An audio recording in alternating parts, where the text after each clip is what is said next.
Holy hell, it's Dylan Mason versus Eddie Charisma. Yeah, of course, welcome to Block B, Day 7. Sonny and Ed back again to commentate on the best of the best in Block B. We're going to start with Dylan Mason versus Eddie Charisma. And as my broadcast partner Ed has mentioned, this is one hell of a way to start your Block B day. It really is. Oh, there is Dylan Mason. The lights are back on. Dylan Mason has made his way to the ramp.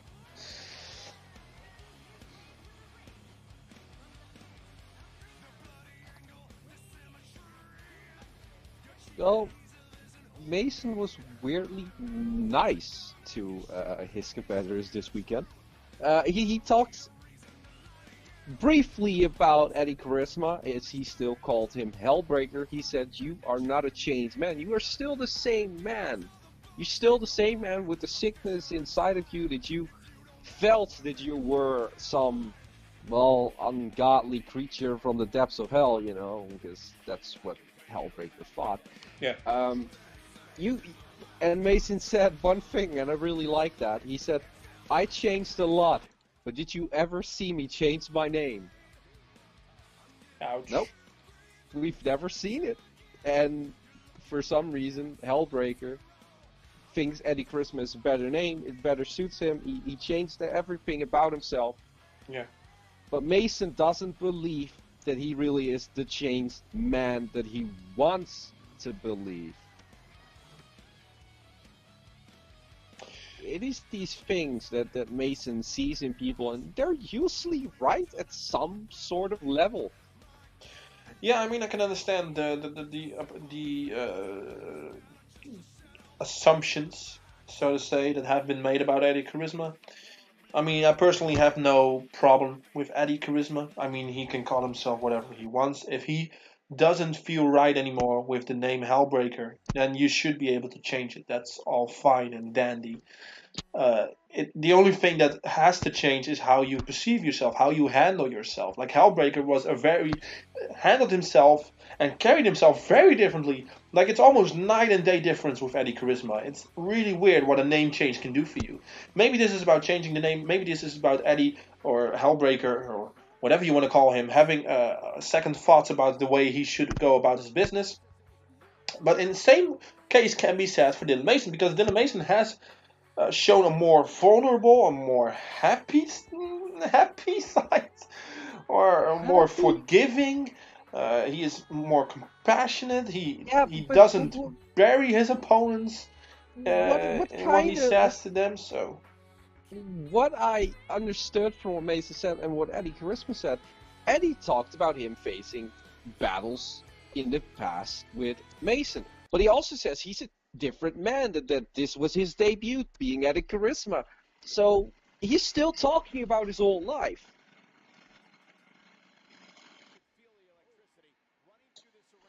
he is. Well, I think I mean he can't just leave it behind.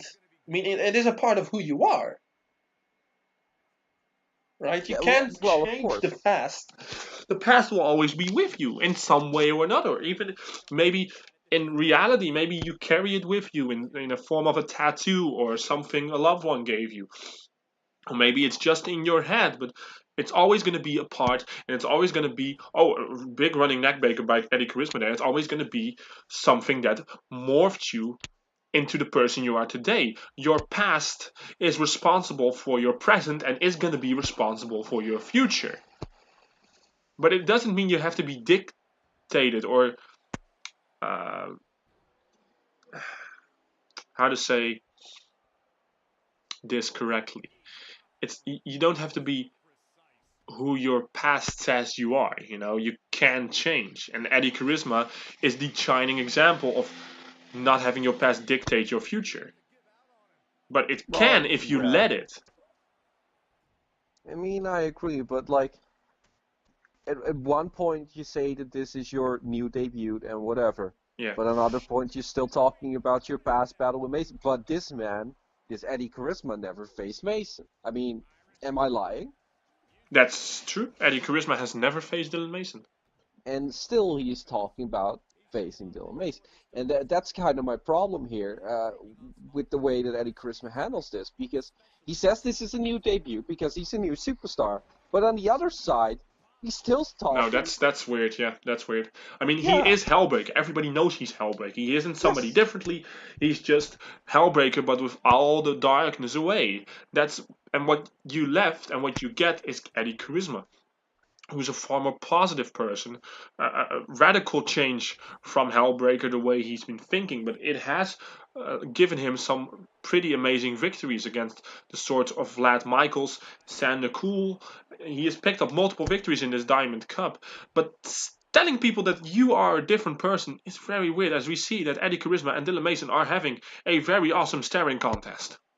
Now, the Yes. one thing that I see about the staring contest is that Yes. Mason is almost not moving, and Eddie is like, is he trying to get in the head? Is Mason saying, "Give me the back"? What? What's happening?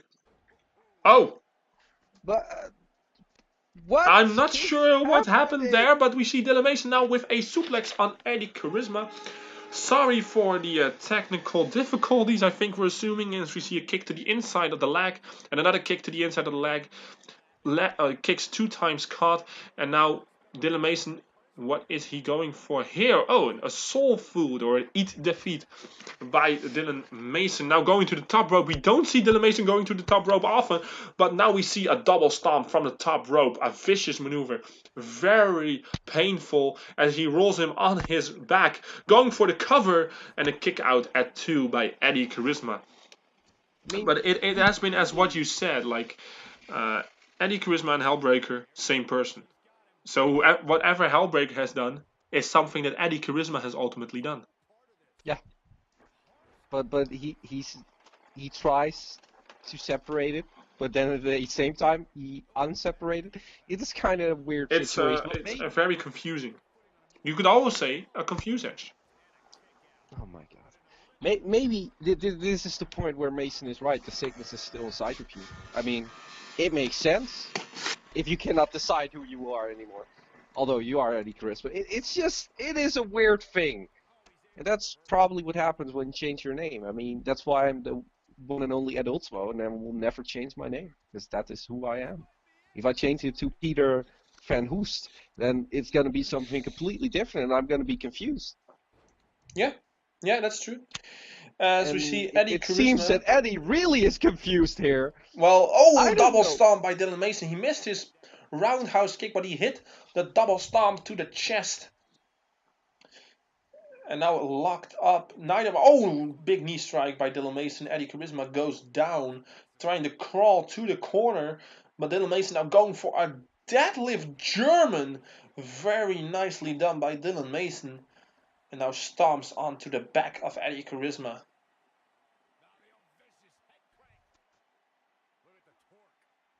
It's just interesting to me. That's all it is. I mean, maybe Eddie Charisma can explain his way of thinking. I don't know. As we see an exploder suplex by Dylan Mason. I mean, yeah, maybe Eddie Charisma should explain why he is or who he isn't is, maybe. That sounds even more confusing than it already was. As the story of the Psycho Killer gets hit right now, every strike, every punch, Mason at least said this to us that we need to call it the story of the Psycho Killer as, well, it's a story. He's hitting you with stories. Yeah, that's the thing that Dylan Mason has always done. That's nothing new, Nope. but they are becoming more positive stories, like not so dark, not so depressive Yeah, are you stories. liking? Do you want it as a bedtime story like this?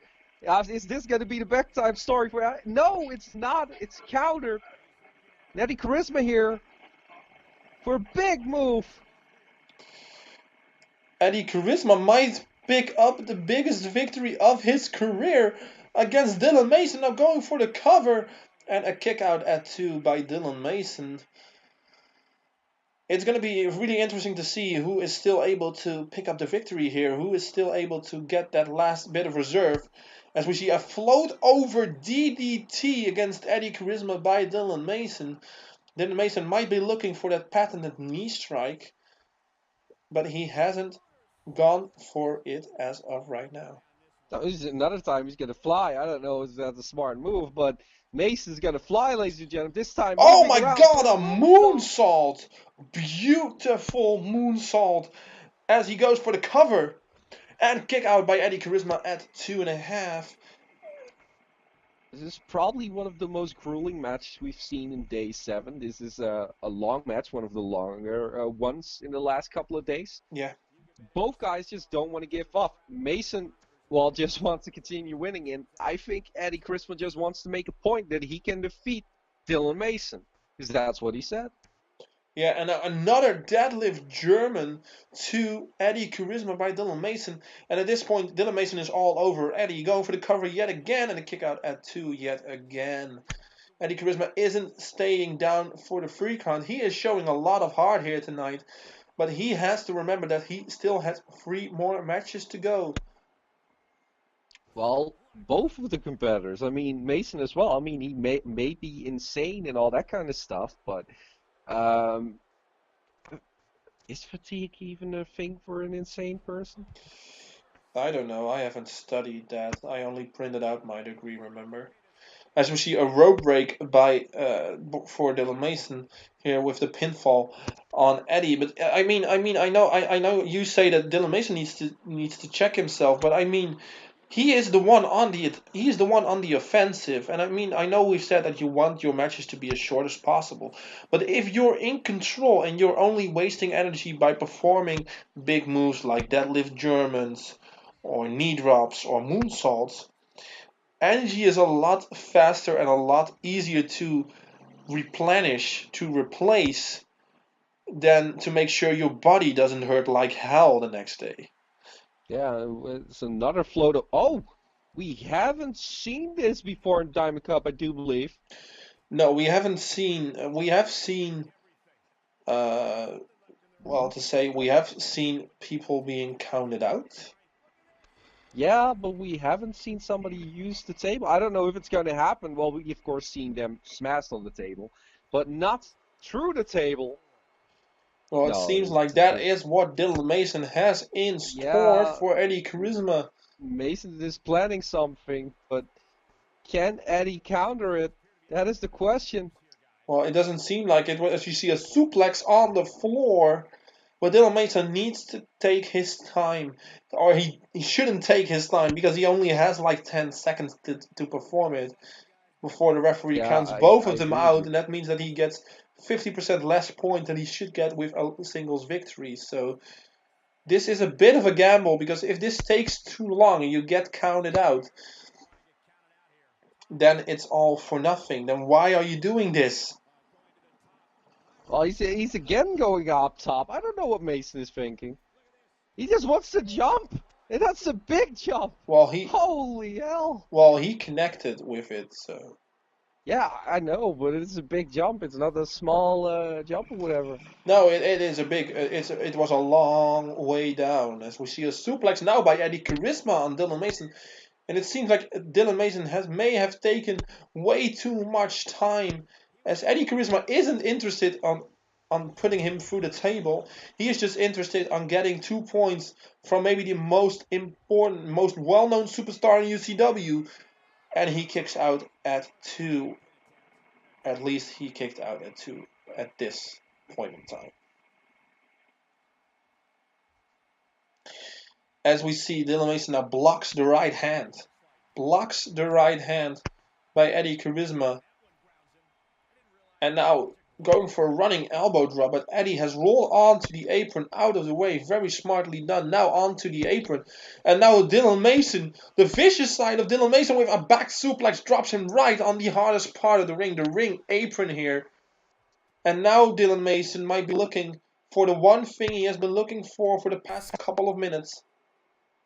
Putting Eddie Charisma through our announce table to our right, which hasn't been Yeah, happening yeah, I yet. guess it's happening. He is trying to go for it. Maybe Eddie Charisma is able to counter.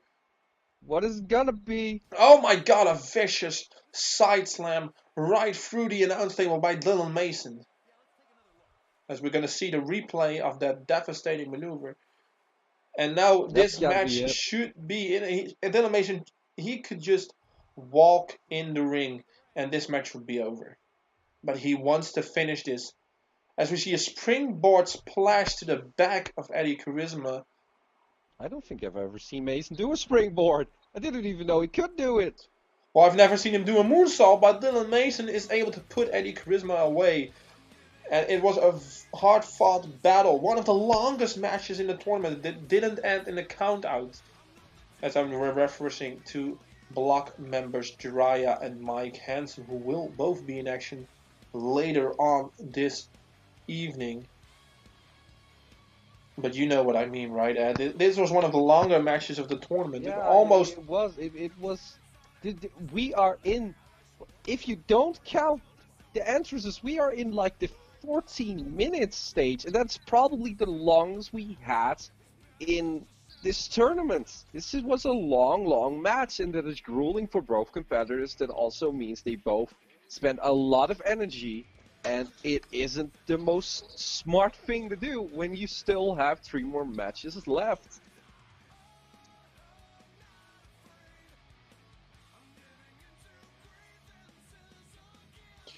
Yeah, that's true. It is one of the longest matches, and it has a decisive finish.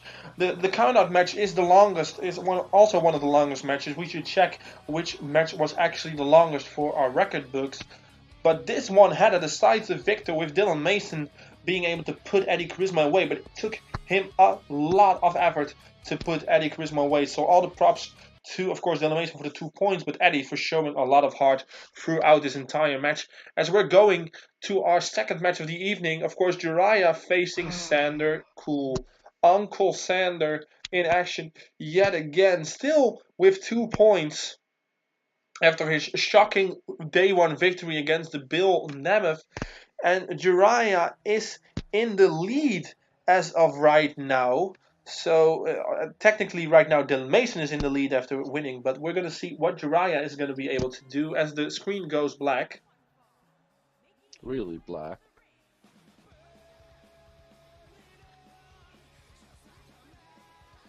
As we hear emo music blasting out of the stereos. And there we have it, our emo, our lovely emo, Jiraiya. Vicious as they come.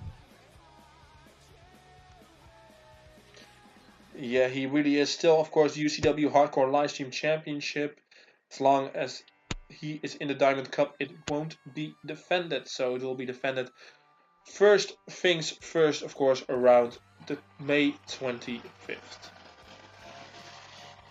Can you just wake me up when Sander has been defeated tonight? I mean, I don't want to sit through a Sander match.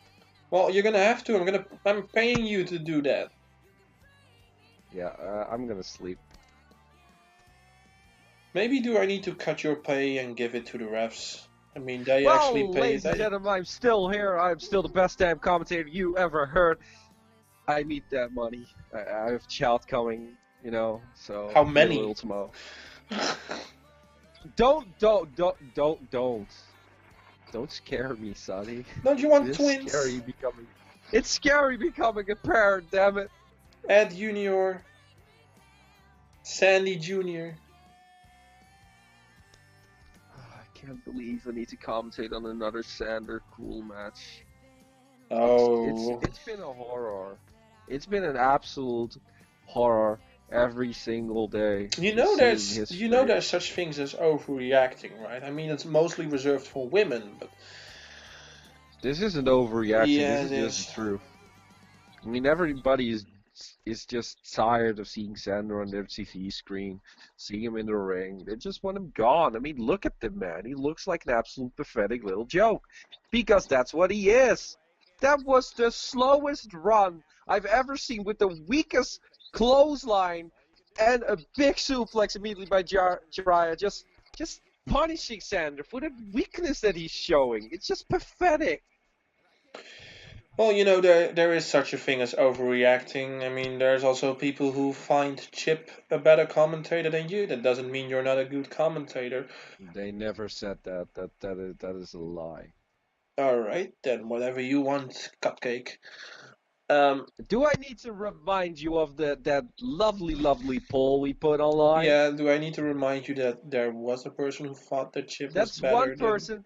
Yeah, that's just because he felt sad. He felt sad for Chip. He told me that in confidence that he felt sad for Chip. It doesn't matter. He still said Chip is better than Ed. You can't deny that. It is black and white. It's on the page. Why are you talking about this? There's a match going on, Sonny. Maybe do your job for once in your life. Well, we see Jiraiya and Sander Cool at this moment brawling on the outside of the ring. I have to say that one of these things that I don't expect Jiraiya to do is go outside of the ring anymore.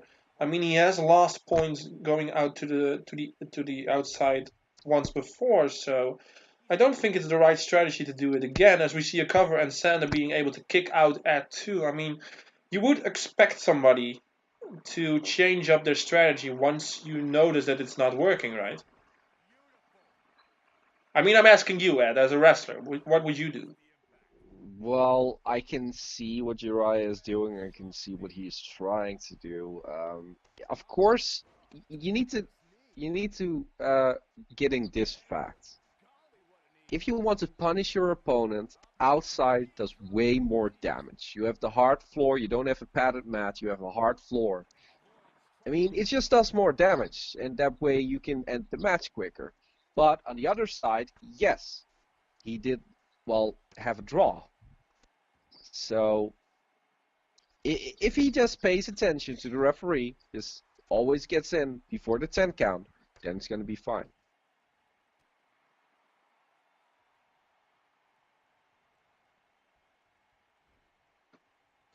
Yes, Ed, I completely agree. Yeah, I Thank you, just sir. wanted to say that I agree. I was just running what you said through my head to make a calculated response. As we see a reverse STO, very nicely done. And it seems like Sander is busted open. Blood is gushing from the forehead of Sander by that powerful face buster by Jiraiya. And Jiraiya now looking to end this match quickly, as so many have done before him. Sander hasn't had the best Diamond Cup. I mean, we can be honest about that. That's just the facts. As we see a cover, a 2 count, and a kick out by Sander Cool. I mean, of course he hasn't had the best Diamond Cup. He is Sander, for Christ's sake. He is Uncle Sander, the most pathetic wrestler alive. Well, no. The most pathetic, no, boy alive. He's not even a man, so. He's just a boy trying to play in a man's world. As Jiraiya covers him yet again, and yet again a cover kick out by Sander. And now a headlock by Jiraiya. I mean, I know you're not a Sander fan, but the kid has shown a lot of heart. He has been able to become a champion, just as you. A fluke He has champion. lost the He has been championship, a fluke just in like three you. days. Yeah, I mean, you didn't 3 hold on to days. that X Division championship much Longer than longer. 3 days. Not much Longer than longer. 3 days. Yes, I did. Couple 7 weeks. days. Yeah, it's a week. It's the same. 7 days is a week, sure. It's a week. It's a week. And now Connor Very nice. clothesline, but Jiraiya moved out of the way. Sander tried to surprise Jiraiya, but Jiraiya was able to move out of the way in time for Sander to crash and burn in the corner. And he has been lobbying to get a tag team championship opportunity. He has been lobbying to get a United States Championship rematch. But I've told him no at every account.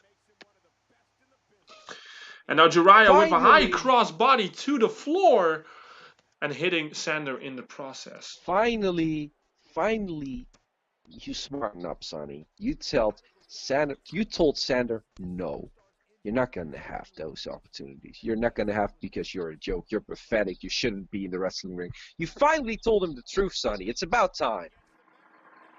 No, that's not really what I said to him, but yes, you did. We all heard it. No. You just told it to us all here. No, I said Sander is crying now. He's crying backstage. Sander is crying backstage. How can he be crying backstage? He's right in front of us. Because open your eyes. When he's done with this, he's gonna cry backstage. As we see the schoolboy into the super kick by Jiraiya, one of his patented maneuvers.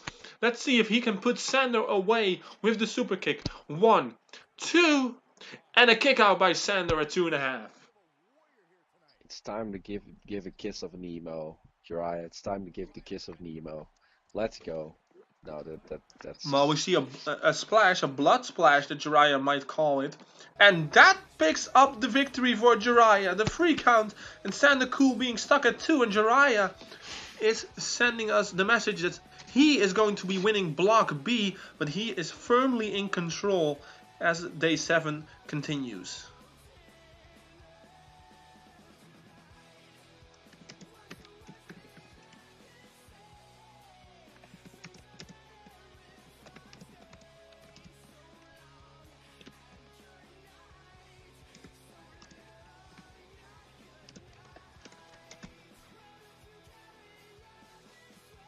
As Ed has nothing to say about the victory of Jiraiya at this point.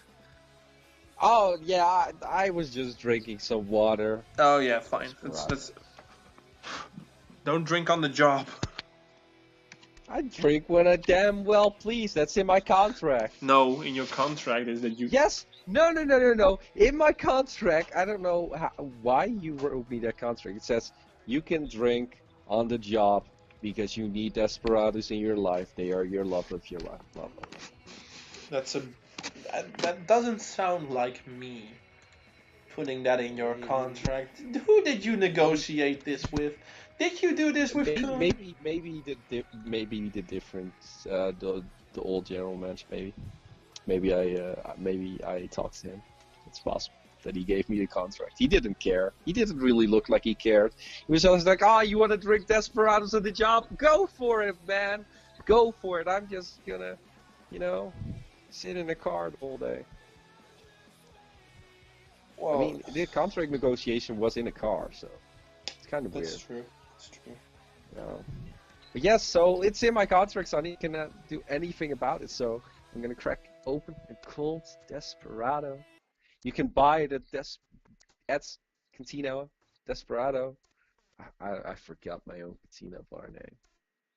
How can you forget something like that? This is why I need Jamie, because we talked about a name change, but I don't know if it got through or not. It's at Cantina Desperado Cafe. I don't know. It has Desperados. It's a bit weird that you don't know the name of your own place. But we're gonna carry on. We're almost halfway there. Block B, Day 7. Oh, living on a prayer. Take my hand and we'll make it. I swear. Never started singing. Nope. My worst mistake singing. As we move on to the next match, of course, coming to the ring, the new and I don't know if I'm gonna say improved, the newly changed man. There's a lot of changed men in the Diamond Cup. I have to say that, Sonny. I mean, we have Sandacool completely changing his ways. We have Eddie Charisma. We have Justin Pearl just changing mid-Diamond Cup. This is the only man that changed mid-Diamond Cup. Just changed completely into who he was. He has been changing a couple of days now. He has changed. Yeah, the lighting has changed. His attire has changed. His moniker has changed. Changed in the Diamond Cup. We have Jake Van Dyke changed in the Diamond Cup. We have so many people that changed in or before the Diamond Cup. It is unbelievable. It's like the Diamond Cup just I don't know. It's something that they need to change. I don't know. It's weird. Well, I think it's about the placement of the Diamond Cup. It's right after Kingdom of Immortality. People have seen Kingdom of Immortality. People have seen what talent, what enormous amounts of punishment people can take. And they want to be able to be the next John Dreamfield. They want to be able to be the next world champion. Like John Dreamfield, like Adrian Peck, even like Aiden Zinda, he was a world champion. He is our inaugural world champion. So they want to be able to say, like, this is what I want to become, and how do I get into the main event of next year's Kingdom of Immortality? Because that's the journey you're going to be taking now. You want to be able to, for example, win the Diamond Cup, capture said championship at Midsummer Mayhem, for example, and then carry it all the way to the second installment of Kingdom of Immortality, way in 2020. Yeah, I mean, it's not gonna be this man right here. It's not gonna happen. It's like it's his dream maybe, but it's just not gonna happen. It's not in the future for him. It's not in the stars for him. Oh yeah, I wonder where that one was coming. It's just he can't see it. He can't see his own future. He's not clairvoyant. He cannot hold the championship for 400 days and counting. It's just not in the future of Bill Nemeth at all. Well, that's very true, but we're gonna see what. Oh my God! Immediately, Darkness Demise against Justin. 1-2, and Justin able to kick out at 2. Bill Nemeth tried to surprise Justin with a Darkness Demise Well, right he off the surprised me. get-go. Yeah, he surprised me as well, but he didn't surprise Justin enough to keep him down for the 3 count. Justin still had enough energy to boot. And now a swinging, twisting facebuster. That's Justin's maneuver, Justin's finisher. He has put away many superstars with that move in the Diamond Cup. And is it going to be enough? No, it's not going to be enough to put away Justin. Not yet, at least. They want to end this as quickly as they can. And it's not working though, as Justin goes for a sleeper of some kind, some sort of dragon sleeper here. Yeah, this is a variation of the Dragon Sleeper. Puts a lot of pressure on the back of your head, but also at your lower back area since you're sitting on your knees. One of the more painful versions, all-around painful version of the Dragon Sleeper. As the sleeper in itself isn't a very painful maneuver, to be honest. It just makes you sleepy. Yeah, it just puts you to sleep, and that's it. Like, it is a very nice match winner, but it isn't painful. As we see a double stomp by Bill Nemeth.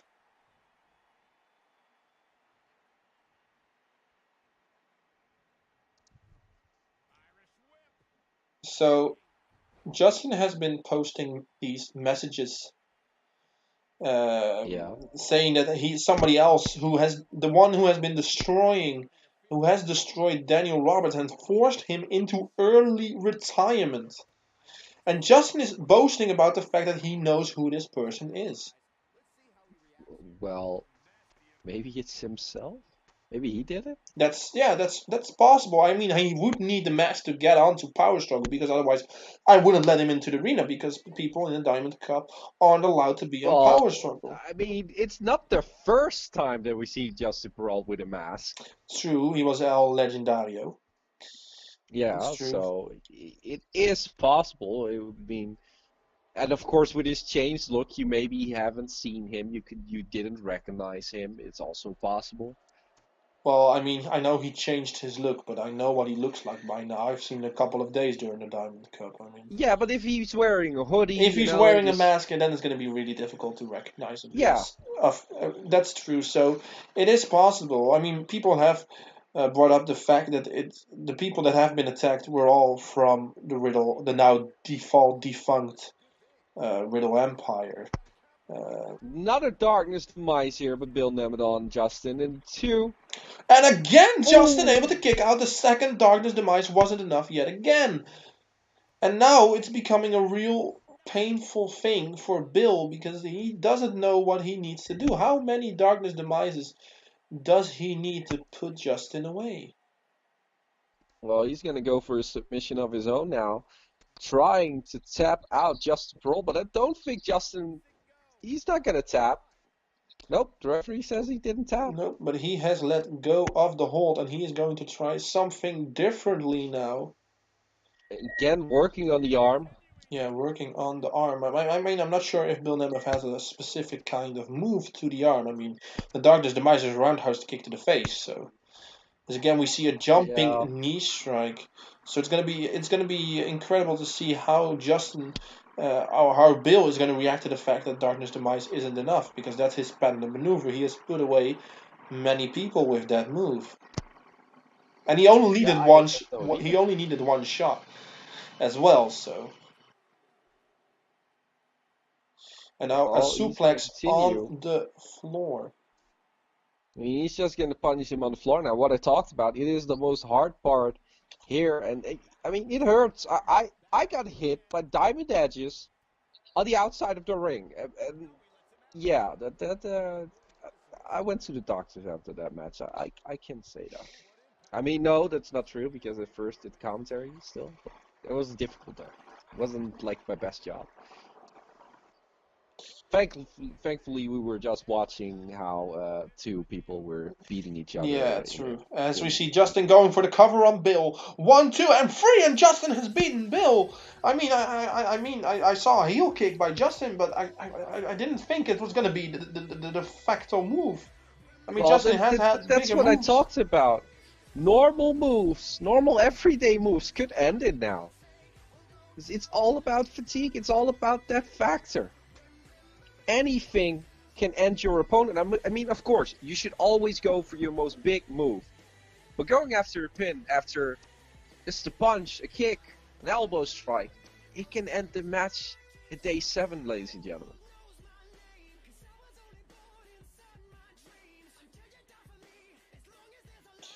Yeah, well, of course, congratulations go to Justin for picking up 2 more points after being hit by 2 devastating Darkness Demise attacks by Bill, as he picks up 2 more points, and we're gonna go ahead and, well, go to the next match, hopefully, after our replay is done. That is the hope that we go to the next, but you never know. Maybe something happens backstage. You don't know. Well, you never know in UCW. UCW is a very unpredictable place. There we see the new and improved Justin, the cleaning Justin, the one who's going to cleanse everybody. He has won in UCW's Diamond Cup. 2 more points go to him. He's going to sweep everybody away with his broom. Yeah, he's going to sweep them and carry them, dump them in the dumpster. I'm not sure what he's going to do. No, me neither. And now we're going to have John Dreamfield. He's going to take on the only luchador in all of UCW, Barnes Reed. One of the most incredible performers. One that has helped Ed perform his signature dive through the ropes DDT. Yeah. I mean, of course, Justin Broad stole it. Yes. Still not happy about that.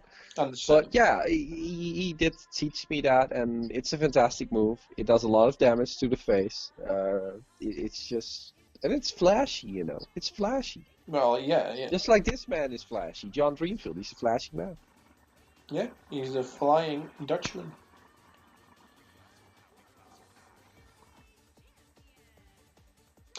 But ever since he lost against Jiraiya on day 1, he hasn't lost a match since. He took his day, and he hasn't lost since. And he is hoping to further that trend against the Barnes Reed. Yeah, even we don't know what's going to happen here. I mean, he is on a winning streak. He's probably on one of the best winning streaks since Jake Van Dyke's winning streak. Yes. Yeah, so if he can continue this, it almost makes him the winner of Block B. I mean, he is so close. He really is, and he pointed out, he talked to the UCW Universe when talking about his day 7, 8, and 9 opponents. He has mentioned that he thinks that there is a great possibility that he might be the one who wins his own block. And as of right now, it looks like he might be taking on Jake Van Dyke, who is winning the other block as of right now. I mean, we know that Jiraiya is going to be on top even after the day, but Jiraiya still has a day off. And if John Dreamfield is able to beat somebody and get more points because of the draw by Jiraiya, then that means John will be ahead of Jiraiya in the leaderboard. Yeah, it certainly does. So these are interesting, well, kind of last day matches. These are last day matches, and they're all really interesting. There's still a lot of things that can happen, but we kind of also know who already are on the top of the leaderboards. Yeah, so every day we see more and more who is winning and who is losing, who can still have a shot at that final. Every victory counts, every defeat counts even more. So it's going to be interesting to see if Barnes Reed is going to be able to topple the world's champion. Well, that will be a great accomplishment on his own right. I mean, picking up a victory over the reigning world champion. Yeah. That's something that can boost your career up to the levels that it hasn't ever been able to reach before. And of course, Barnes has a lot of tough competition this weekend. It is not only John Dreamfield. I mean, he maybe wishes it's only John Dreamfield, but he has like the toughest competition still left. Yeah, I know. He has one of the most toughest 4 days left. So Starting today with John Dreamfield. I'm not sure who tomorrow is, but I know Dylan Mason is somewhere in those days. yep. Who else do we got left? We had so many matches. It's difficult to think who still need to face each other, you know.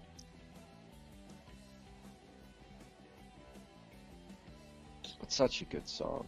Such a good song. Well, I told you who was gonna be in day 8. I told you who was gonna be in day 9. So that only leaves one more opponent.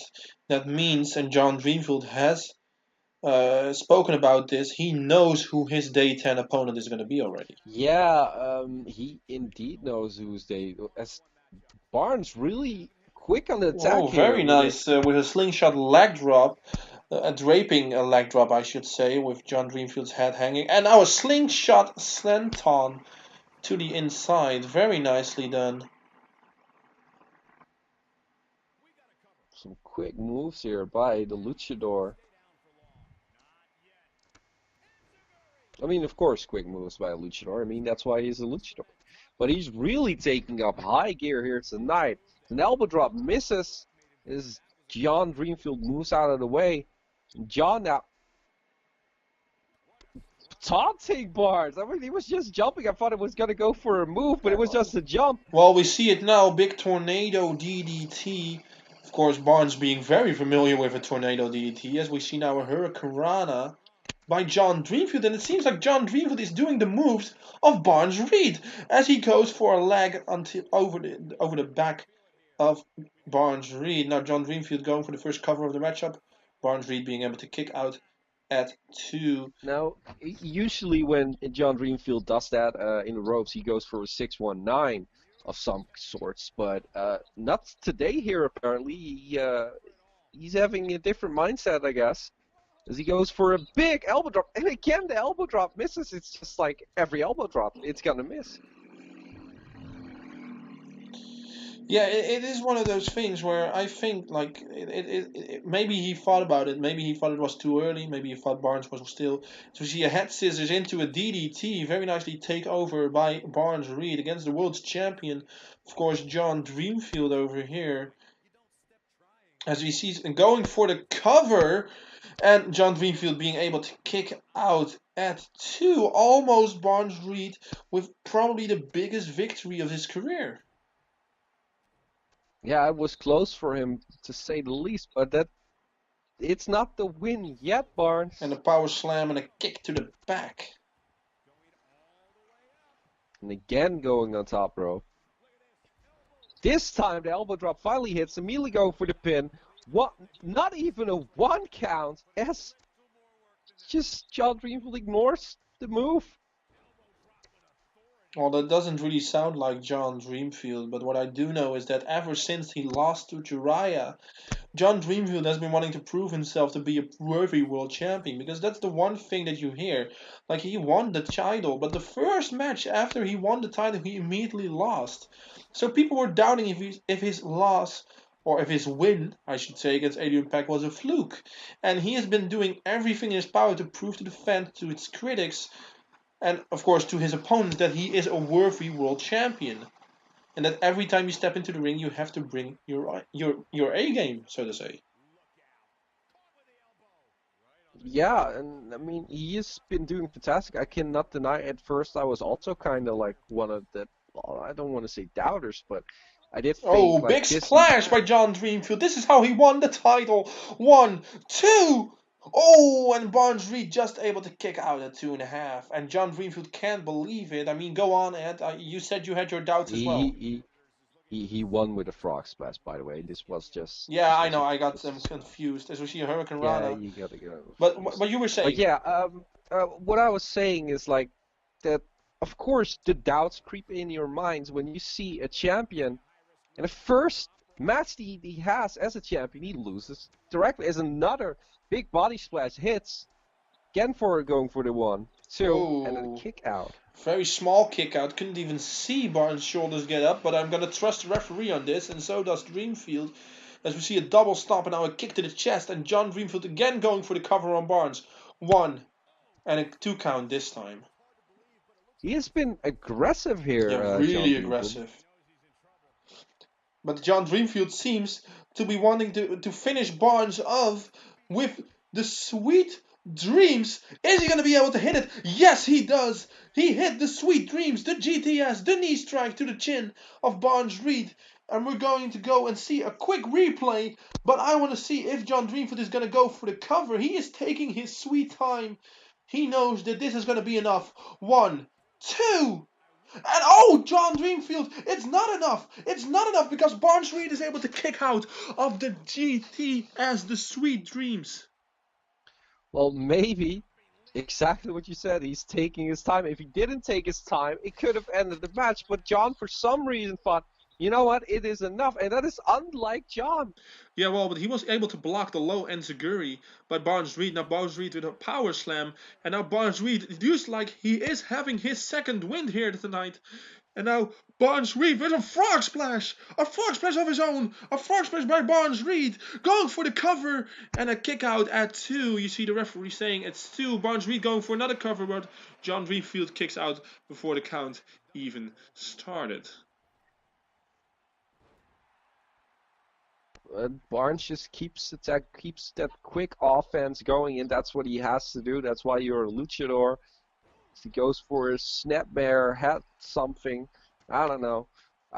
I knew the name, forgot the name. Doesn't matter. Arm drag drop and a toe drop. hold. Yeah, very nice drop toe hold. Very basic maneuver, but it can get the job done into a springboard moonsault. Beautiful. Saw him soaring through the air here. And now another one connecting 2 springboard moonsaults. Barnes Reed is showing why he is the only true luchador of UCW, I should say. And oh my god! Oh my god! Oh, I thought he was going for. I thought he was adding insult to injury, but that is not something that Barnes Reed does. He is not going to use your own move against you. He wants to win with the moves that he made famous, as, for example, that DDT to the ropes. Maybe we're going to see a variation of a DDT. Yes, we see some sort of a variation of a DDT as a face buster out of the corner. And now Barnes Reed yet again going to the top rope. What's he going to do this time? He's going for a frog splash, but he met John Dreamfield when he was just standing up. So that's a devastating hit for John. You were thinking, I can go and get up, but then comes crashing down with Barnes Reed. Again, he's and now a top rope offense. Elbow drop to the back. And again, Barnes is going absolutely mental. He's waiting now. And another elbow drop. This time misses. But John Dreamfield going for the cover and a kick out at 1 by Barnes Reed. And now knee to the side of Barnes Reed. This is turning out to be one of the longest matches in the tournament. This day all alone of itself is having one of the most longest matches. Yeah, it's not like day 7 to be the longest matches, but yeah, it is. And again, Dreamfield's gonna jump. But this time Barnes Reed is able to reverse his top rope dive, and now John Dreamfield being thrown back in by Barnes Reed, who follows suit. Of course, you want your opponent to be in the ring for the most and 100% of the points, the 2 points. Barnes really needs them, but John really needs them as well. Backbreaker by Barnes Reed. If John Dreamfield wins, he is pretty much assured of being in the final. And that's, of course, what he wants, as we see a Russian leg sweep by Barnes Reed. Very nicely done. And Barnes Reed yet again going to the top rope, which is where he feels most at home. And now going at the frog splash by Barnes Reed. And is he going for the cover? Yes, he is. At 1. And kick out at 1 by John Dreamfield. And Barnes Reed can't believe it. What do you think you need to do in this point of the match? Well, maybe go for that big finish that you still have, because we all know that Barnes Reed goes for the Barnes Arrow. At least I call it the Barnes Arrow. I mean, you could call it the Red Arrow. But yeah, and he still has the other big move in his arsenal. He needs to go for one of the big moves to end this. Yeah, well, maybe he is setting John up just for that. Again, that facebuster out of the corner. Some kind of an inverted bulldog. Or some kind of a version of a bulldog. With the added aid of the top rope. And again, John Dreamfield is still able to kick out. And now some frustration showing by Barnes Reed. That's a big lariat, big clothesline. And maybe he is finally laying him into position. Well, we're going for the handspring cartwheel into elbow drop. Going for the cover one. And a kick out yet again by John. So what is going through your head if you can't put him away? What are you gonna doubt yourself at if you aren't able to put your opponent away, as we see in 1916 by Barnes Reed? Well, of course, there is a moment of doubt that creeps into your head when you just cannot put your opponent away. But it also, gives some extra fire. At least for me, it does. Yeah, of course, your doubts creep in, but the fire is also like, I need to really win. I need to put this away. I need to do everything imaginable. Maybe things I've never done before to put this man away. It's not only doubts, it's a lot of things that go through your mind when you just cannot get your opponent away. Yeah, that's very much understandable. As we're watching Barnes Reed now and the slingshot lag drop that Barnes Reed used in the beginning of the match now being used by John Dreamfield. And now right hand blocked, and now a Lou fast press, and Barnes Reed going to town on the face of John Dreamfield. And again, going on top. Is he going to go for something big here, ladies and gentlemen? Oh my God, that is the Barnes Arrow! The Barnes Arrow, 1, 2, and 3, and Barnes Reed, holy shit! Barnes Reed has defeated the world champion, Ed. I cannot believe it. Barnes Reed here tonight, winning against the world heavyweight champion. That is much needed momentum, much needed points. That is something incredible of this luchador. This is just fantastic. He's, of course, a great friend of mine. Congratulations go out to Barnes Reed for this amazing victory, and also a fantastic match, of course. Yeah, this match has been amazing. This Block B day, has had one of the most longest matches in all of the tournament. So this is a testament to how much energy our superstars actually have, as we take a look back at the Sweet Dreams that wasn't able to put him away. Barnes Reed able to kick out. And now again, the Frog Splash. Of course, the Frog Splash being one of the patented maneuvers of John Dreamfield. Barnes Reed used this as well. But John's still able to kick out. But Barnes, he has picked up the win, and that is the most important thing. John Dreamfield's winning streak has been stopped by the luchador of UCW. We wish him a very well congratulations as he seizes out. We'll see you tomorrow, day 8, Block A and B, same time, same place, same commentators, different matches, and hopefully another great match. We'll see you tomorrow, guys.